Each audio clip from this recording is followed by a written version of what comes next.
আসসালামু আলাইকুম গাইজ, আজকে আপনাদেরকে শেখাবো কিভাবে আপনার ফেসবুক আইডি ডিএক্টিভ করবেন, মানে আপনার ফেসবুক আইডি কিভাবে কিছুদিনের জন্য বন্ধ রাখবেন। পরবর্তীতে আপনি চাইলে আপনার অ্যাকাউন্ট ফিরিয়ে আনতে পারবেন এবং বন্ধ থাকা অবস্থায় আপনার অ্যাকাউন্ট কেউ খুঁজে পাবে না। চলুন তাহলে ভিডিও শুরু করা যাক।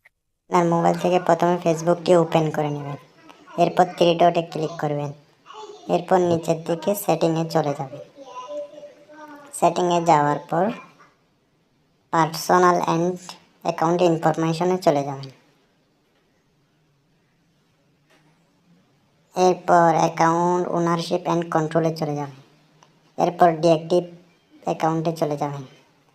এরপর ডিঅ্যাক্টিভ অ্যাকাউন্টে ক্লিক করে নিচের দিকে গিয়ে করবেন।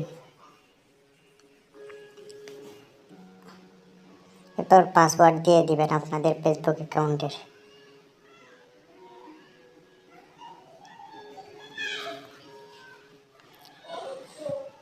পাসওয়ার্ড লেখার পর কন্টিনিউসে ক্লিক করে দিবেন। এরপর এখান থেকে যে কোনো একটি অপশন সিলেক্ট করে নেবেন, কন্টিনিউসে ক্লিক করে দেবেন। ডিঅ্যাক্টিভ মাই অ্যাকাউন্টে ক্লিক করে দিবেন। এরপর আপনাদের অ্যাকাউন্ট সাথে সাথে ডিঅ্যাক্টিভ হয়ে যাবে, আর কেউ খুঁজে পাবে না।